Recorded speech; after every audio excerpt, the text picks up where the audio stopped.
Imagine for a second that the lights go out. Not just in your house, but everywhere. The ATM screen goes black. The gas pump stops working.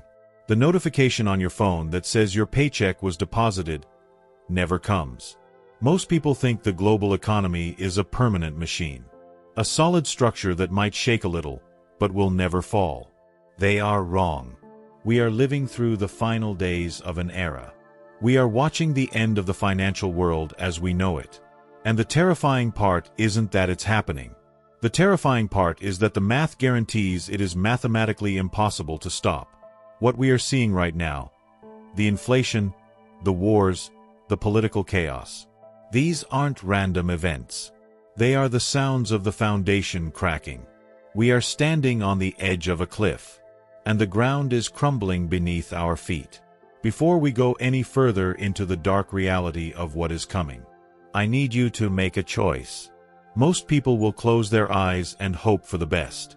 But if you are the kind of person who wants to be prepared, who wants to understand the mechanics of the collapse before it hits your front door, then make sure you subscribe to the channel right now. Like this video and comment below with the word awake. Because the algorithm tries to hide this kind of truth. But we need to spread it. Are you ready? Let's begin. To understand why the collapse is happening, you have to understand that an economy is not just numbers on a screen.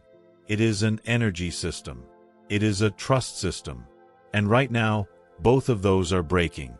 The first reason, and this is the smoking gun, is the debt trap.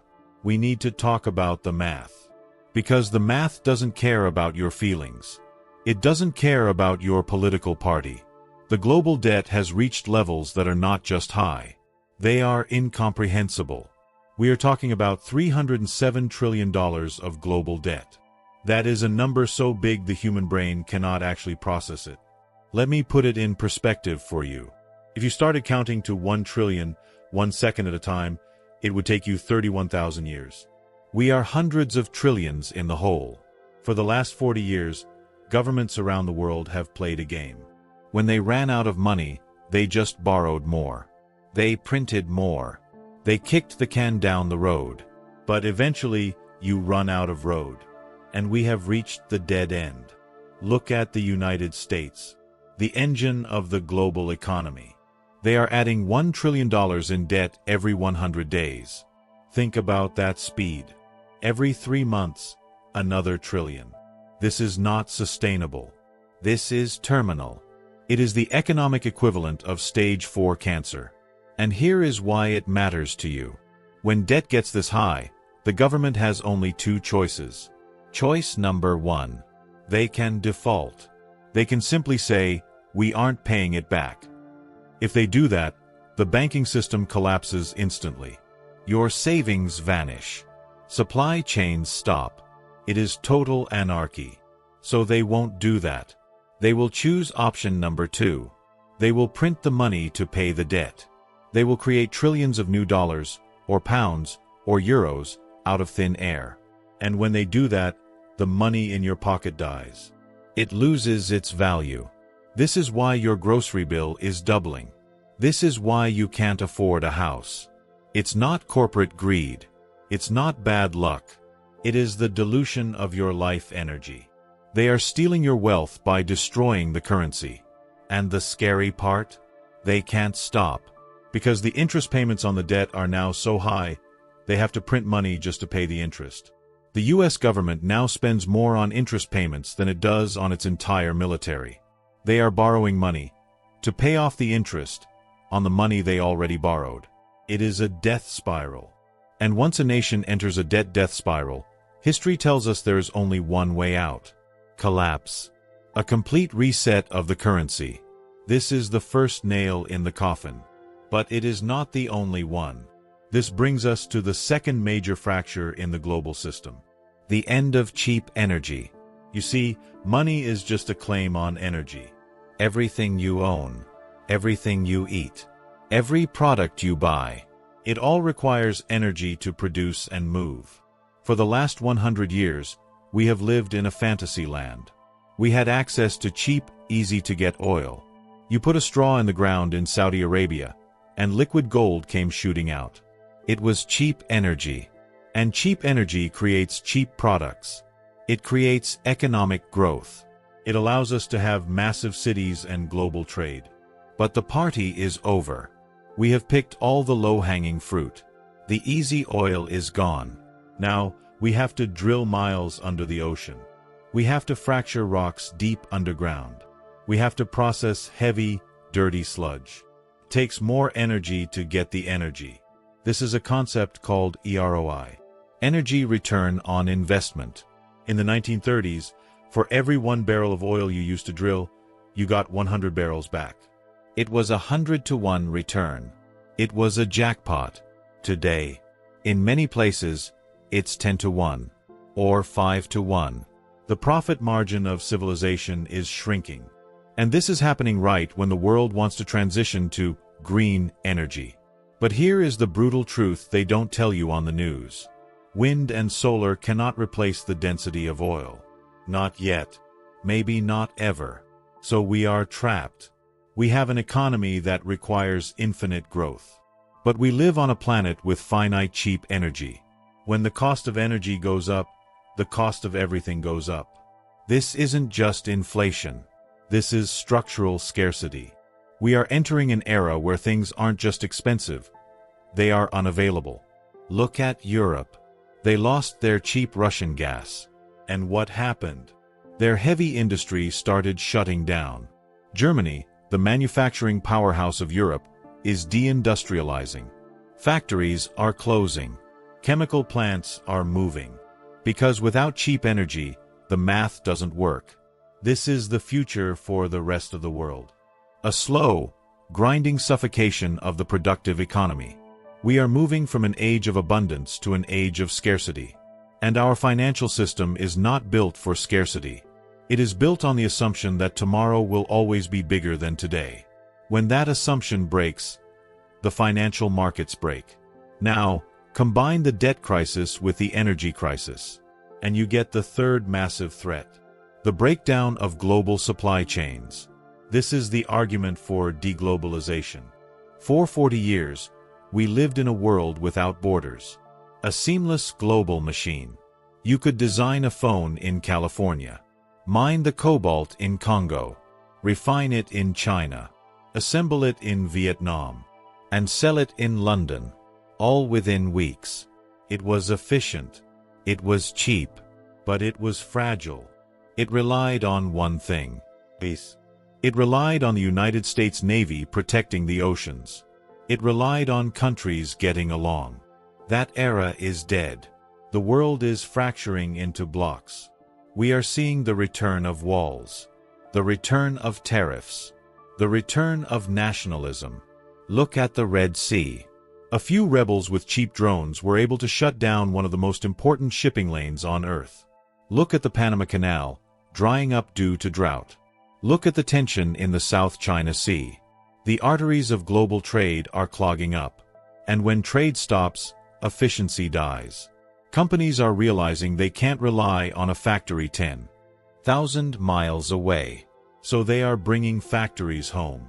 They call it onshoring or friendshoring. That sounds nice. But here is the catch. It is expensive. Building a factory in Ohio is a lot more expensive than building one in Shenzhen.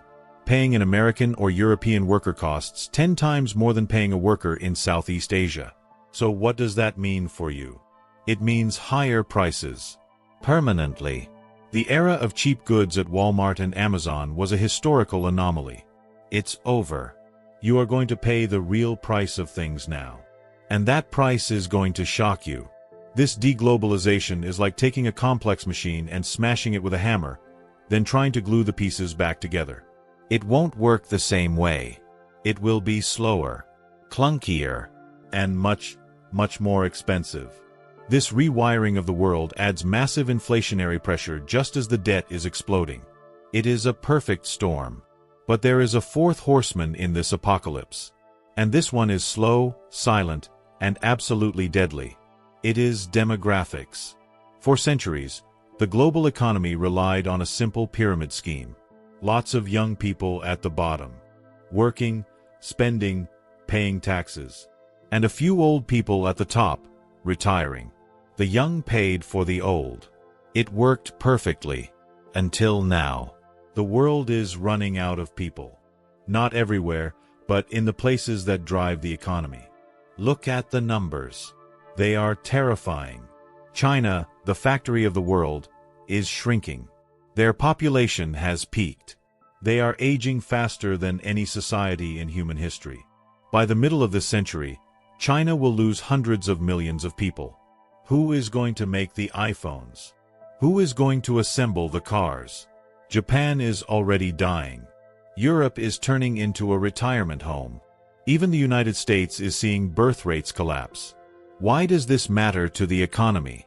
Because people are the economy. When you have fewer young people, you have fewer workers. When you have fewer workers, wages have to go up, which causes inflation.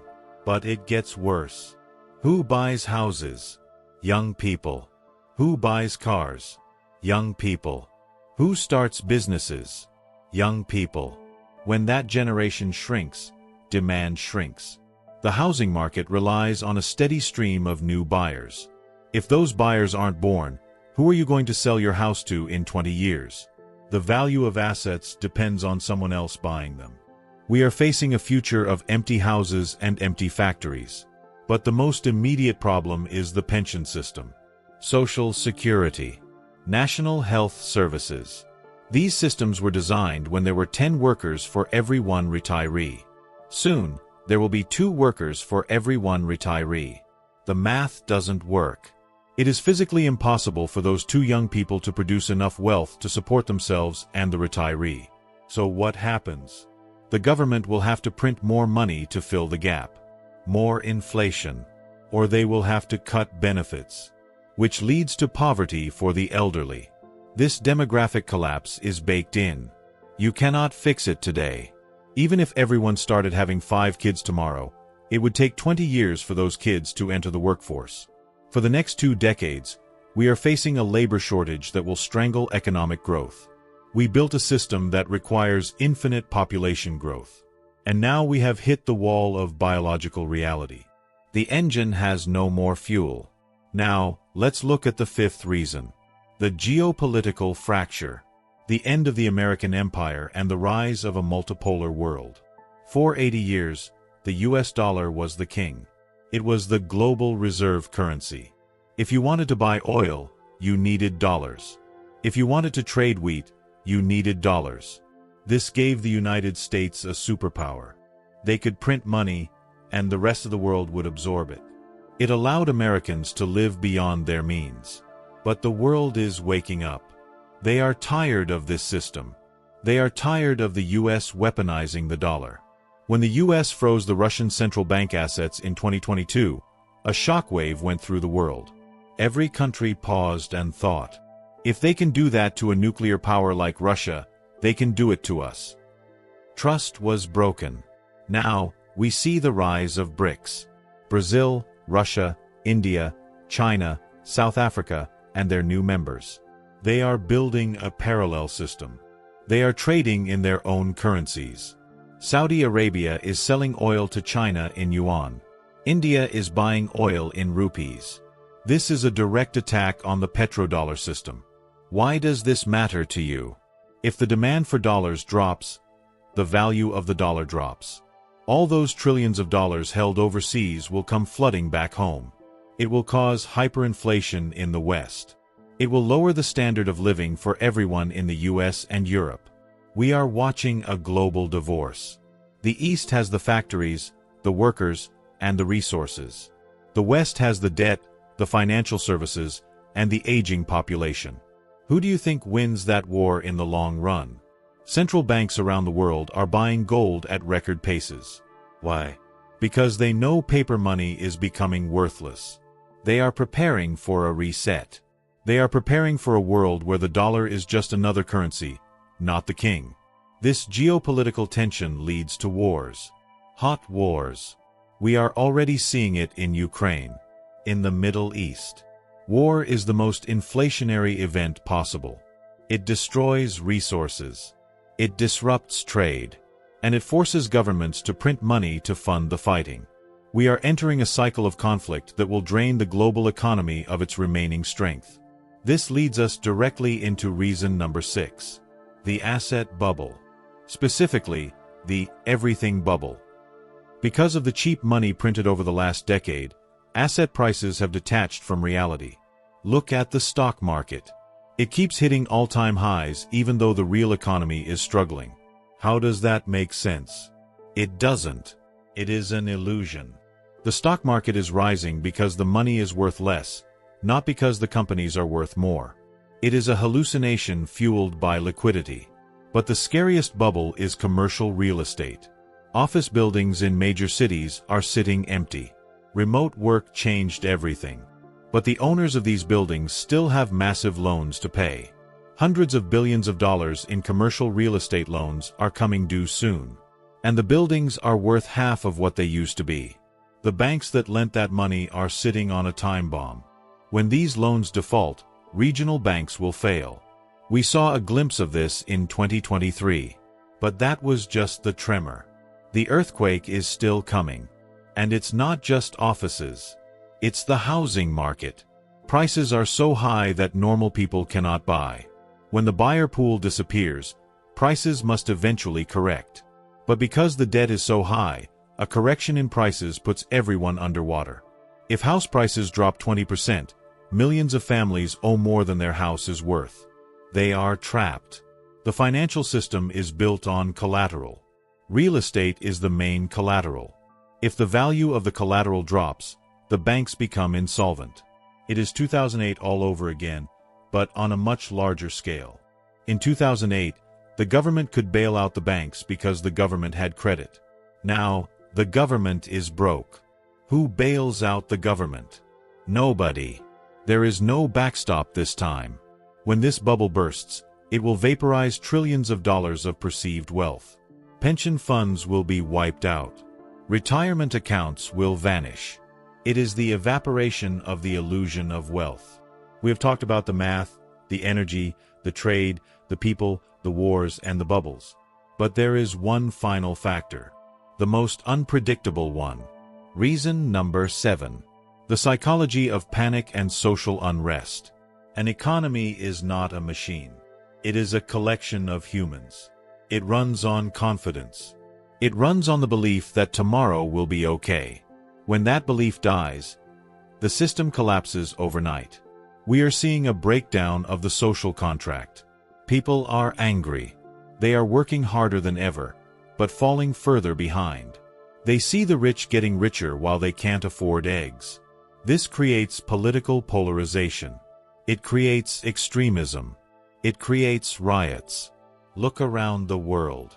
Farmers protesting in Europe. Civil unrest in South America. Deep political hatred in the United States.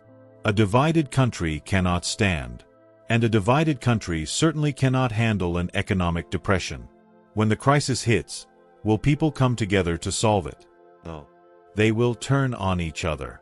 They will blame the other political party. They will blame the immigrants. They will blame the rich. This social friction acts like sand in the gears of the economy. It makes everything harder. It paralyzes governments. They become unable to make hard decisions because they are terrified of their own population. So they choose the easy path. They print more money to hand out stimulus checks to keep the people quiet, which makes the inflation worse, which makes the people angrier.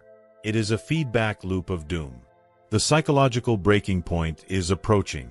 You can feel it in the air. The tension, the anxiety. People know something is wrong, even if they can't explain the economics of it. They feel the instability. And when humans feel unstable, they stop spending. They stop investing. They hoard. They withdraw. This behavior accelerates the collapse. It becomes a self-fulfilling prophecy. The loss of faith in institutions, in the media, in the government, in the banks, is the final signal that the system is terminal. Once trust is gone, money is just colored paper. Now, let's bring all these threads together. Let's look at the climax of this situation. We are heading into what historians might call the Great Reset. Not the conspiracy theory version, but a literal reset of how the world works. We are moving from a unipolar, globalized, financialized, high-growth world to a multipolar, fragmented, resource-constrained, hard-asset world. The transition will be violent, economically violent. We will see currencies fail. We will see a transfer of wealth unlike anything in history. Wealth will move from those who hold paper assets, stocks, bonds, currency, to those who hold real assets, land, gold, energy, food, productive businesses. The middle class is being hollowed out. We are returning to a feudal structure. A small group of elites who own the resources, and a massive class of serfs who own nothing and rent everything. "You will own nothing and be happy" is not a slogan. It is a warning. It is the direction of travel. The standard of living in the West is going to drop. There is no mathematical way around it. We have consumed more than we produced for 50 years. Now the bill is due. The privilege of the dollar is ending. The subsidies of cheap energy are ending. The demographic dividend is ending. We are facing a lost decade. Maybe two. Stagflation. High inflation combined with a stagnant economy. It is the worst of both worlds. Your income stays flat, but your costs explode. Your savings melt away, but your debts get harder to service. This is the collapse. It isn't necessarily a Hollywood movie where buildings explode instantly. It is a slow, grinding decline. A reduction in complexity. Things just stop working. The potholes don't get fixed. The ambulance takes longer to arrive. The grocery store has fewer options. The power goes out more often. It is the gradual decay of a civilization that ran out of steam. But, and this is important, it is not the end of the world. It is the end of this world. The end of this economic model. History is full of collapses. Rome fell. The Spanish Empire fell. The British Empire declined. Life went on. People survived. But the people who thrived were the ones who saw it coming. The ones who didn't cling to the old rules. The ones who adapted. If you are holding on to the idea that 2019 is coming back, you are going to get crushed. If you are waiting for interest rates to go back to zero, you are going to lose everything. The new world requires a new mindset.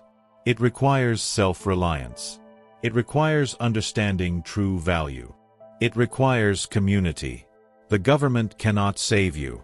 The central bank cannot save you. You have to save yourself. This realization is scary, but it is also empowering. Because once you accept that the system is broken, you stop relying on it. You stop playing a game that is rigged against you. You start building your own lifeboat. Let's go deeper into the mechanism of the collapse, specifically how it hits the individual. How it hits you. Because macroeconomics can feel abstract. Trillions of dollars. GDP. Trade deficits. But let's translate that into your daily life over the next 5 years. The first thing you will notice is the shrinkflation of your quality of life. It's already happening. Have you noticed that services are getting worse? Customer support is a chatbot that doesn't understand you.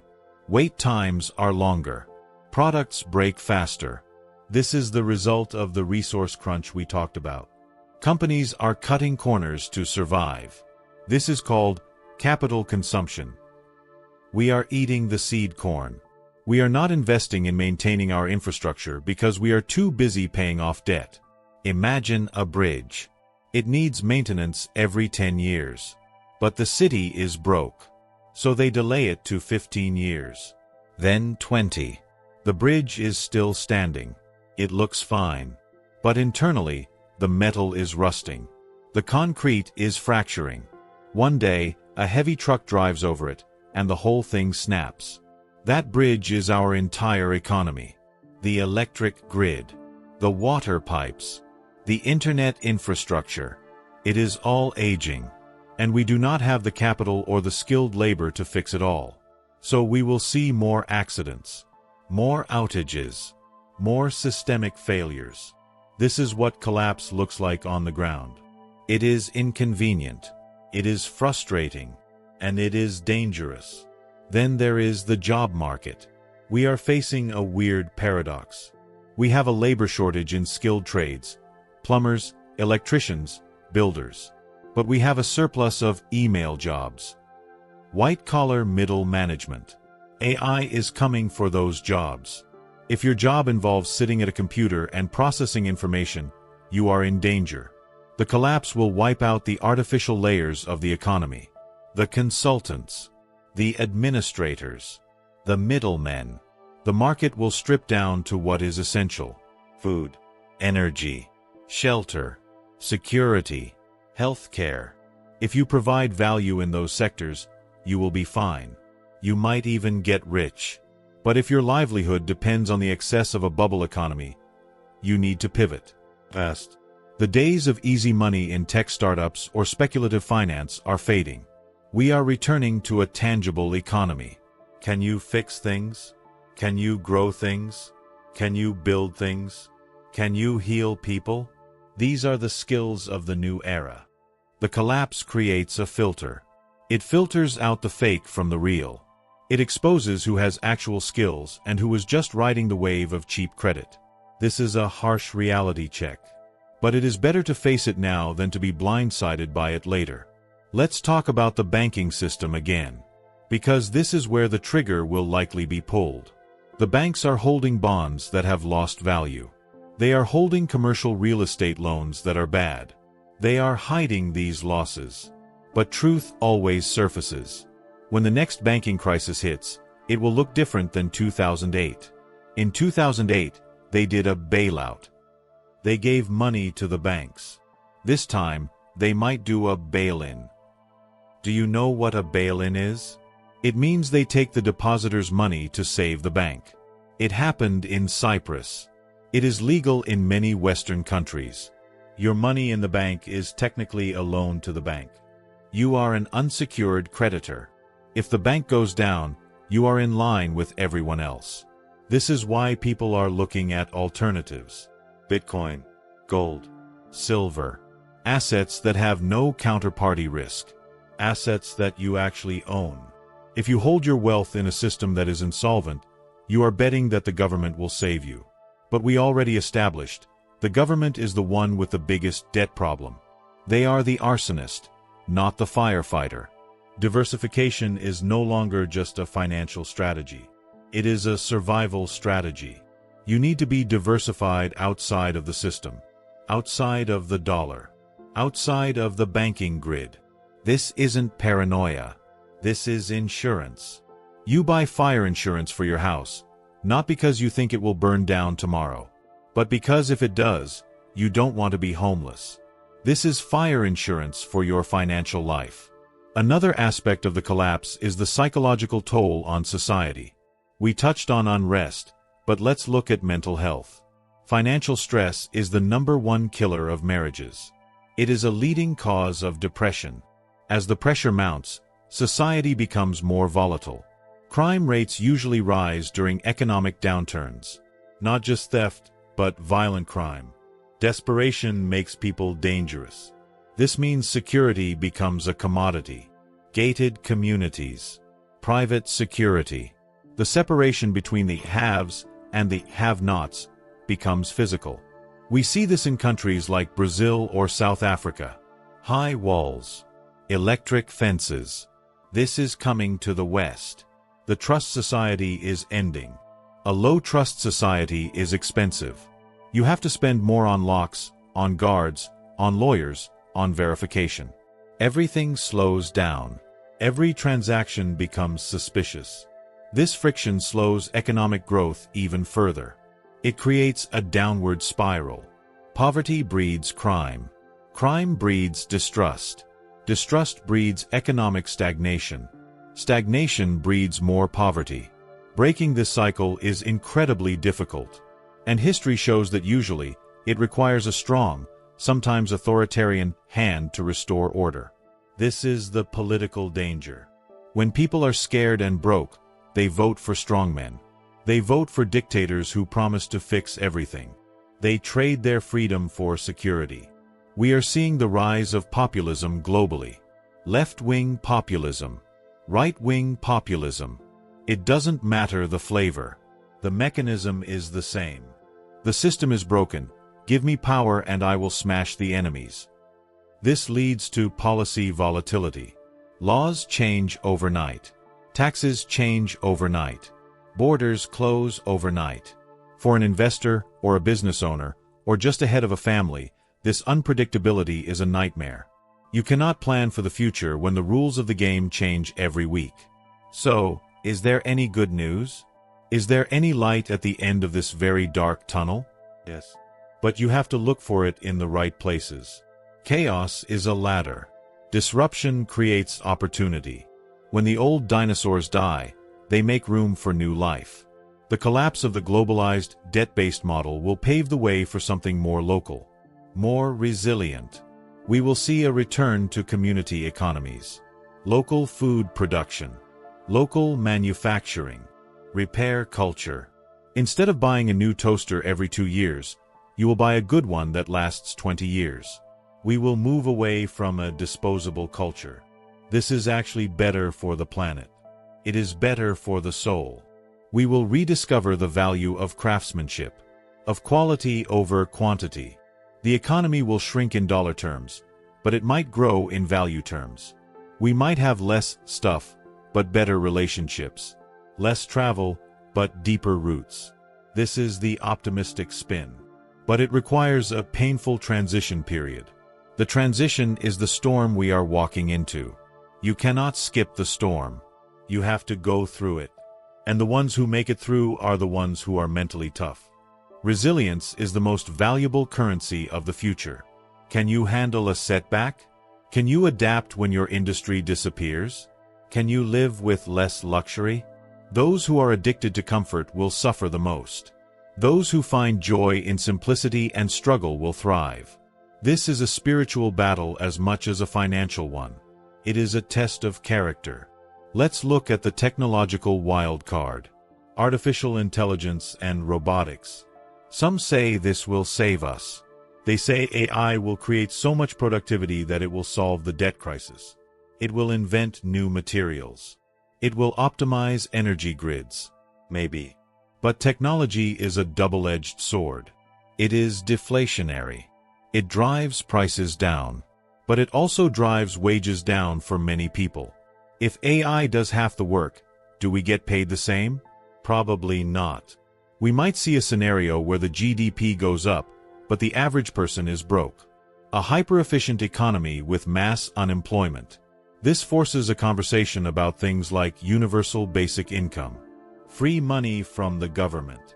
But we know where free money comes from. The printer. Which leads back to inflation. So AI might actually accelerate the collapse of the fiat currency system. It forces the issue. It pushes the contradictions of capitalism to the breaking point. We are running a 20th century economic operating system on 21st century hardware. It's crashing. We need a system upgrade. And system upgrades usually require a reboot. A reboot means everything goes dark for a moment. That darkness is the collapse. What about the timeline? People always ask, when? When will the crash happen? The answer is, it is happening now. It is not an event. It is a process. It is like watching an ice cube melt. At first, it just looks wet. Then it gets smaller. Then suddenly, it's water. We are in the melting phase. In some countries, the ice is already gone. Look at Lebanon. Look at Argentina. Look at Turkey. They are living in the future that is coming for the West. They are dealing with 100% inflation. They are dealing with currency controls. And yet, people there still wake up. They still drink coffee. They still go to work. Life adapts. The collapse is uneven. It hits the poor first. Then the middle class. Then the rich. It hits the peripheral countries first. Then the core. The US and Europe are the last to fall because they have the most accumulated wealth. But they are not immune. They are just the last dominoes. Don't wait for a headline on CNN that says, "Economy has collapsed." They will never write that headline. They will call it a transition. They will call it a correction. They will call it a new normal. Do not let the language fool you. Look at your purchasing power. That is the only metric that matters. Can you buy more or less than you could 5 years ago? If the answer is less, you are in a collapse. Let's revisit the geopolitical angle one last time, because this determines the severity of the crash. If the transition to a multipolar world is peaceful, the economic pain will be manageable. It will be a recession, a depression, but manageable. If the transition is violent, if it leads to World War III, then all bets are off. History suggests that declining empires rarely go quietly. They lash out. They try to use their military to protect their economic privilege. This is the terrifying variable. A global war would shatter the supply chains completely. It would lead to rationing, price controls, the nationalization of industries. During World War II, you couldn't just buy tires or sugar. You had coupons. The government decided what you could have. A war economy is a command economy. It is the opposite of a free market. We are already seeing steps toward this. Governments are taking more control over strategic industries like chips and energy. They are preparing for conflict. You should be preparing too. Not by building a bunker necessarily, but by becoming anti-fragile. Anti-fragile means you get stronger when things get chaotic. A candle blows out in the wind. A fire gets bigger in the wind. You want to be the fire. How? By having multiple streams of income. By having skills that are always in demand. By having assets that are outside the system. By having a strong network of people who trust you. These are things that cannot be printed away. These are things that cannot be sanctioned. These are the pillars of survival. We are reaching the end of our analysis. The picture I have painted is grim. I know that. It is heavy. It creates a knot in your stomach. But fear is a reaction. Courage is a decision. The purpose of this video is not to scare you into paralysis. It is to scare you into action. Denial is a comfortable bed, but it is a terrible shelter. Waking up is painful, but it is necessary. The global economy is collapsing because it was built on a lie. The lie that we could borrow forever. The lie that resources were infinite. The lie that we could outsource everything and still be secure. Truth has arrived to collect the debt. And the truth is, we have to go back to basics. We are entering a period of history where reality asserts itself. Physics matters more than finance. Resources matter more than rhetoric. Production matters more than printing. This correction is healthy in the long run. It clears out the rot. It destroys the zombie companies. It punishes the reckless. It rewards the prudent. But the surgery will be painful. And the patient, society, is weak. So, what is the final verdict? Is it doom? Or is it a new beginning? It is both. It is the death of the old and the birth of the new. The butterfly has to destroy the caterpillar to exist. We are in the goo phase. The messy, unstructured, chaotic phase between two forms. You have to navigate this chaos. You have to be the captain of your own ship in a hurricane. Nobody is coming to save you. I will repeat that. Nobody is coming to save you. That is the most terrifying and the most liberating sentence you will ever hear. It puts the responsibility squarely on your shoulders. And I believe you can handle it. I believe that humans are incredibly adaptable. We have survived ice ages, plagues, world wars, depressions. We will survive this debt crisis. But we won't come out the other side the same. We will be different. Hopefully, we will be wiser. Hopefully, we will build a system that is rooted in reality, not in fantasy. A system that values savings over debt, nature over consumption, community over individuality. That is the potential prize at the end of the pain. The global economy is not just numbers. It is the collective story of 8 billion people trying to survive. Right now, the story is changing. The page is turning. The chapter of easy money is finished. The chapter of hard reality has begun. You have the information now. You know why the prices are rising. You know why the wars are starting. You know why the banks are shaking. It is not a mystery. It is a sequence of cause and effect. You can see the dominoes falling. Most people will watch this happen and be confused. They will be angry. They will be victims. But you have the map. You know the terrain. You can position yourself not just to survive, but to help others. To be a leader in your family, in your community. To be the one who kept their head when everyone else was losing theirs. So, I have a question for you. A question that you need to answer in the quiet of your own mind.